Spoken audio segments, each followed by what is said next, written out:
Hi guys, this is Surbhi Bhatia and welcome to the YT channel of Legal Edge by Top Rankers. And इन्हें तो शायद ही कोई है जो नहीं जानता। तो हम सबको ये पता है कि इनके घर पे बहुत सारा कैश बरामद हुआ, फिर एक बहुत जुडिशरी को ही कटघरे में खड़ा किया गया एक तरीके से। एंड फाइनली पार्लियामेंट का जब मॉनसून सेशन स्टार्ट हुआ है, तो इनके लिए एक मोशन स्टार्ट हो गया है to remove him as a जज। तो is it actually the end of justice Verma? Is this it? क्या यहाँ पर इन्हें रिमूव कर दिया जाएगा? और as people are saying, is it actually going to be India's first judicial impeachment? अब डेफिनेटली इम्पीचमेंट वर्ड हमारा कॉन्स्टिट्यूशन यूज नहीं करता है। इम्पीचमेंट इज द वर्ड जो हम सिर्फ प्रेसिडेंट के रिमूवल के लिए यूज करते हैं। But through the years I think ये वर्ड शायद जजेस के रिमूवल से भी एसोसिएट हो गया है। Anyhow, coming back to the मुद्दा कि एग्जैक्टली क्या कंट्रोवर्सी हुई थी फॉर द वंस जो शायद फर्स्ट टाइम इस कंट्रोवर्सी के बारे में सुन रहे हैं। मार्च में अराउंड उनका जो दिल्ली का रेजिडेंस था जस्टिस यशवंत वर्मा का, ही वाज अ जज इन दिल्ली हाई कोर्ट। अब उनका जो दिल्ली का घर था उस पे आग लगी एंड आग के वक्त बरामद हुआ बहुत सारा कैश। ठीक है, बहुत सारे 500 और इनके जले हुए नोट। ठीक है, अब जैसे ही ये हुआ तो ऑब्वियसली सबसे बड़ा क्वेश्चन आया कि भाई obviously there is a clear cut aspect of corruption. तो जो हमारा कोलिजियम था सुप्रीम कोर्ट का, that is chief justice of India and 4 senior most जजेस, उन्होंने इन्हें दिल्ली हाई कोर्ट से इलाहाबाद हाई कोर्ट शिफ्ट कर दिया क्योंकि इनका जो पेरेंट हाई कोर्ट था वो इलाहाबाद हाई कोर्ट ही था। अब कोई एफआईआर फाइल नहीं की गई, सीधा ट्रांसफर कर दिया गया, जिसके ऊपर अपने आप ये सवाल उठा कि जुडिशरी ही जब कटघरे में खड़ी है तो क्या एक इतनी बड़ी कंट्रोवर्सी में क्या ये ट्रांसफर काफी है? ठीक है, एंड ये चीज सिर्फ एग्जीक्यूटिव वाइस प्रेसिडेंट सबने नहीं पूछी, but at the same time जो इलाहाबाद हाई कोर्ट के जजेस थे उन्होंने भी वहां पर इस चीज का प्रोटेस्ट किया। जो एडवोकेट्स थे they even went on a strike और ये बोला कि दिस इज एब्सोल्युटली रॉन्ग, ये इलाहाबाद हाई कोर्ट की रेप्यूटेशन के अगेंस्ट जाएगा। बट इन्हें वहां पर ओथ दिलवाई गई। अब वो सेरेमनी उतनी ज्यादा फैंसी नहीं थी, but definitely there was an oath ceremony. At the same time simultaneously in house inquiry start की गई क्योंकि जो एफआईआर फाइल करने की पीआईएल थी, पब्लिक इंटरेस्ट लिटिगेशन, जो सुप्रीम कोर्ट में गया था दैट इनके खिलाफ एफआईआर फाइल होनी चाहिए regarding prevention of corruption act, वो फाइल नहीं की गई, वो पीआईएल रिजेक्ट कर दी गई क्योंकि बहुत से जजमेंट्स हैं जो ये बोलते हैं कि किसी भी जज के खिलाफ एफआईआर फाइल करने से पहले सीजेआई की परमिशन चाहिए होती है and they have to be proper grounds. ऐसे नॉर्मली एफआईआर फाइल नहीं हो सकती है। We have already discussed those detailed procedures in various videos of ours. ठीक है, अब यहाँ पर एक इन हाउस इंक्वायरी के लिए एक कमिटी स्टैब्लिश की गई जिसमें सीजेआई और chief justice of Punjab and Haryana high court justice Sheel, chief justice of Himachal Pradesh high court justice GS Sandhawalia and justice Anu जो कर्नाटका हाई कोर्ट की जज हैं, तो इन तीनों का एक पैनल बनाया गया और इन तीनों ने एक प्रॉपर इस मैटर का इन्वेस्टिगेशन किया, बहुत सारे विटनेसेस को देखा, जो सिक्योरिटी गार्ड्स उनके घर पे थे, सारे एस्पेक्ट्स को, प्रोसीजर्स को देखते हुए इन्होंने फाइनली मई में अपनी रिपोर्ट को सबमिट किया। अब इन हाउस इंक्वायरी रिपोर्ट भी इन हाउस इंक्वायरी भी इसीलिए की जाती है because there are various supreme court judgments जो इस चीज के लिए अलाउ करते हैं कि आप एफआईआर फाइल नहीं कर सकते, हर चीज में रिमूवल ऑफ द जज भी नहीं हो सकता। तो how do we actually start an inquiry against the judiciary? तो हियर जुडिशरी ही कहीं ना कहीं इंक्वायरी कर रही है रिलेटेड टू एनी एलिगेशंस जो किसी एक जज के अगेंस्ट है। ठीक है, अब जब ये रिपोर्ट फाइल की गई मई में, तो रिपोर्ट ने बोला that yes, the person is guilty and he was involved in wrongful acts. अब ये जो रिपोर्ट होनी चाहिए कायदे से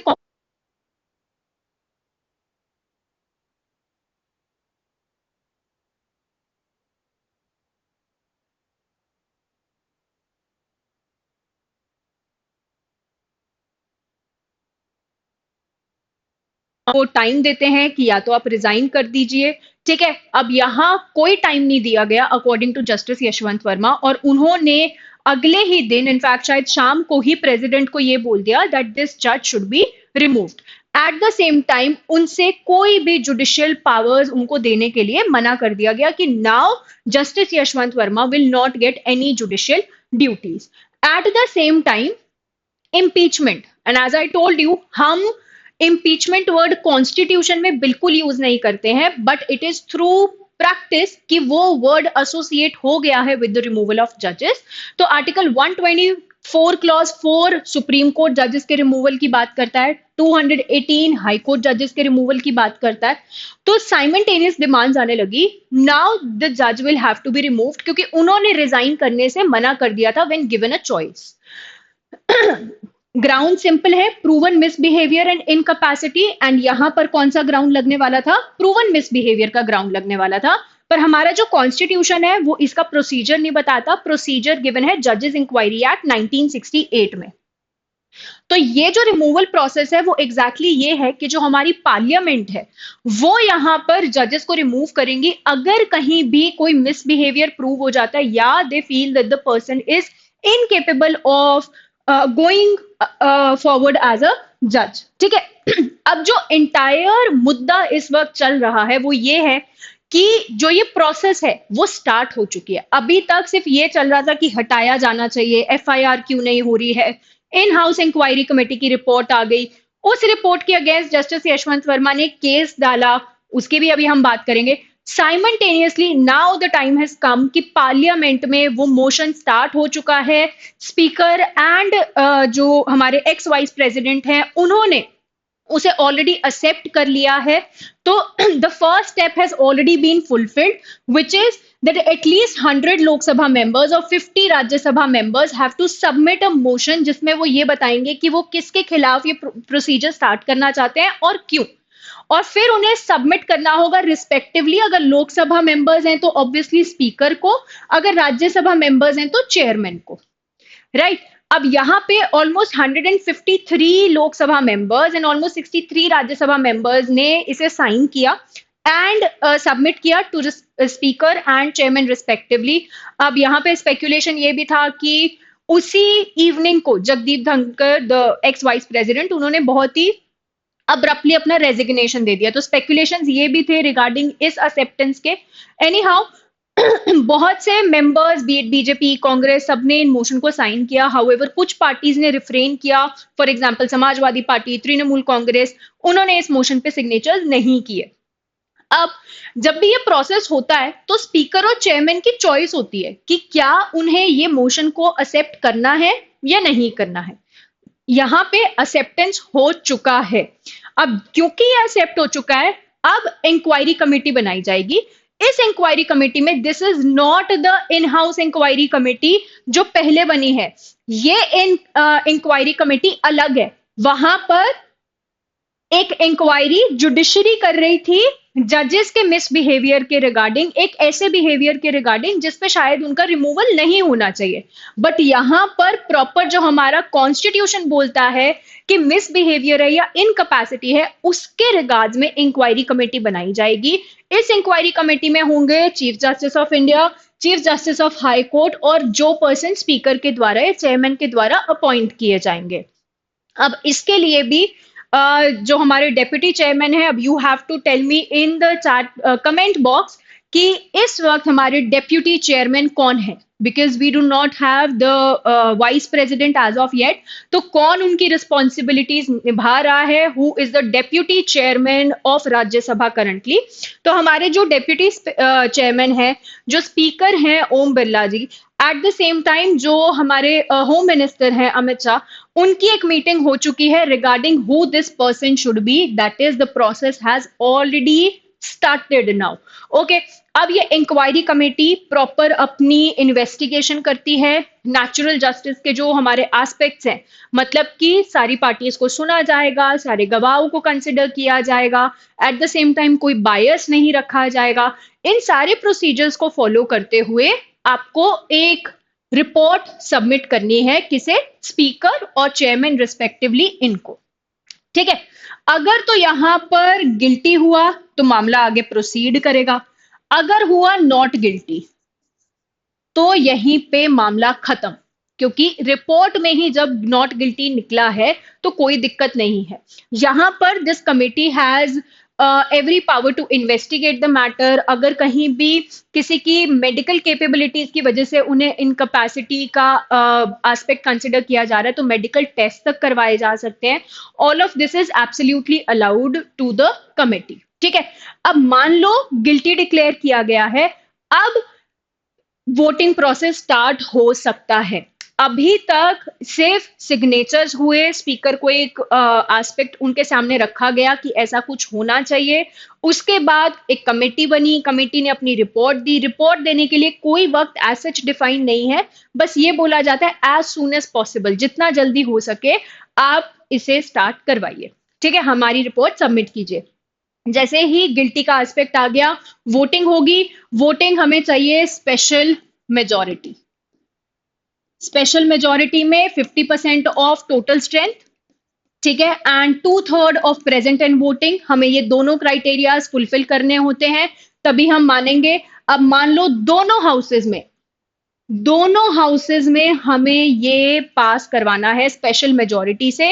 अब ये पास हो गया है तो प्रेसिडेंट के पास हक आ गया to order the removal of the जजेस। ठीक है, अब यहां एक तरफ पार्लियामेंट में ऑलरेडी इस प्रोसेस को ग्रीन सिग्नल मिल चुका है, it is already on a go ahead.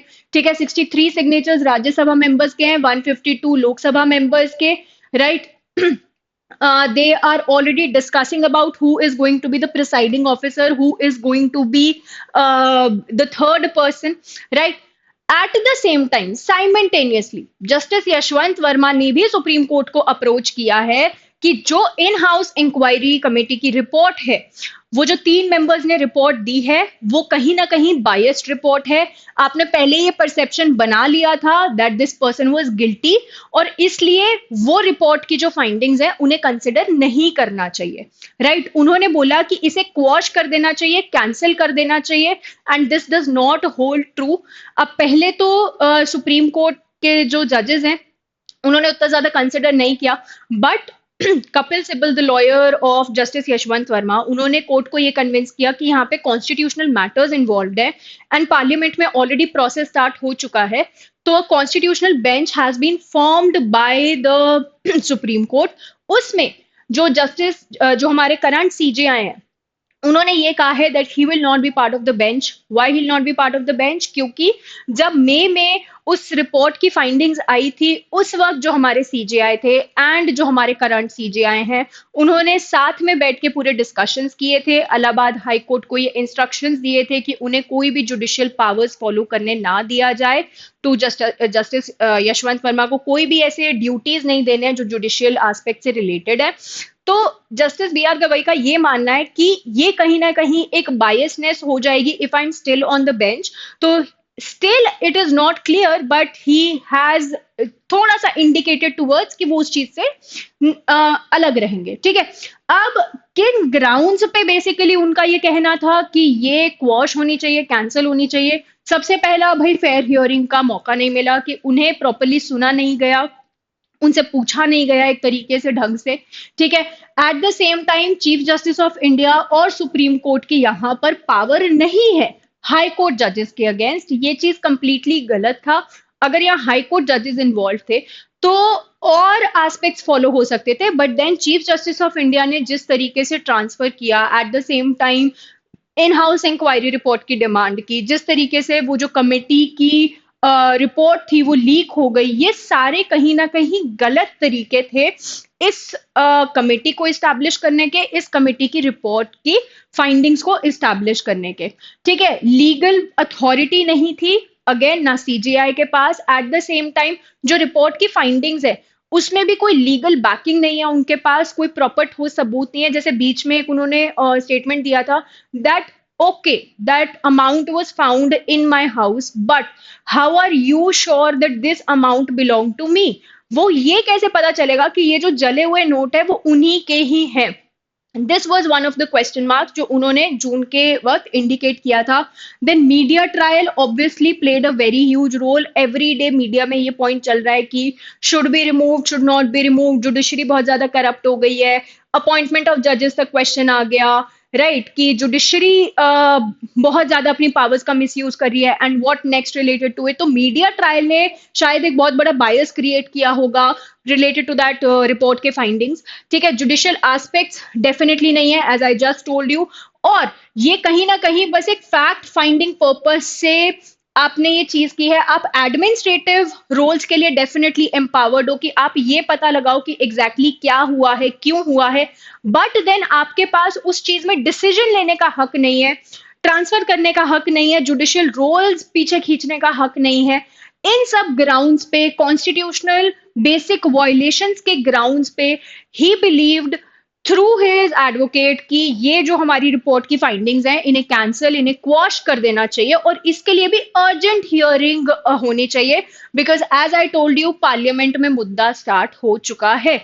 The process of inquiry committee has already started. ठीक है, अब सवाल यही, क्या आज तक कोई रिमूव हुआ है? एब्सोल्युटली नहीं। अगर हम ये सारे नाम देखें तो इन सब के खिलाफ ये प्रोसेस स्टार्ट हुआ, बट किसी न किसी तरीके से रिमूव आज तक कोई भी नहीं हुआ। 1991 में ही was the first one to actually go through this process. Justice Ramaswami was the first one जिनके खिलाफ एलिगेशंस आए थे about misappropriation of funds, but यहाँ पर लोकसभा में lot of people were not present, जिसकी वजह से the motion couldn't go through and ultimately वो प्रोसेस वहीं एंड हो गया। Justice Sumitra Sen and P D Dinakaran, these were the ones जिन्होंने पहले ही रिजाइन कर दिया था, इससे पहले कि वोट में जाए चीजें, इससे पहले कि उन्हें गिल्टी अकाउंटेबल ठहराया जाए बिल्कुल प्रॉपर उसमें। इतिहास शायद उन्हें फर्स्ट इम्पीच के नाम से जाने, पहले ही उन्होंने रिजाइन कर दिया था। Right now if you go as forward, तो यहाँ पर इन लोगों के लिए मोशन ही प्रॉपरली रिसीव नहीं हो पाया था, एक्सेप्ट नहीं हो पाया था। This is still ongoing. Right, some of them were already rejected, these were in fact rejected by the speaker and the chairman. Right, S N Shukla and S K Yadav, यहाँ पर उन्होंने पहले ही एक स्टेप बैक ले लिया था। Now दिसंबर में ही justice Shekhar Yadav वाला कंट्रोवर्सी भी आया था, he was also related to Allahabad high court. यहाँ उन्होंने भी कुछ कंट्रोवर्शियल स्टेटमेंट्स दे दिए थे। एट द सेम टाइम कुछ लोगों ने अपनी स्टेटमेंट्स को रिट्रैक्ट ही कर लिया था। फॉर एग्जाम्पल जेबी पारदीवाला, उन्होंने कुछ ऐसे स्टेटमेंट्स दे दिए थे जो काफी ज्यादा गलत थे। अब उन्होंने बाद में उन रिमार्क्स को वापस ले लिया था, रिमूव करवा दिया था, जिसकी वजह से the motions were rejected. ठीक है, so that was all about this session. The process has started and the question still remains that is it the end of Justice Yashwant Verma? What do you guys think कि क्या ये process complete होगा और would he resign? Supreme court यहाँ पे क्या उस report की फाइंडिंग्स को क्वॉश करेगी, एंड इफ क्वॉश्ड तो क्या वो इम्पैक्ट कर सकता है जो हमारी पार्लियामेंट की इंक्वायरी कमेटी बनेगी उस चीज पे? So do let us know your opinions in the comment box and let's see how the aspect proceeds. I'll see you very soon with another such interesting sessions. Till then, take care. Bye bye.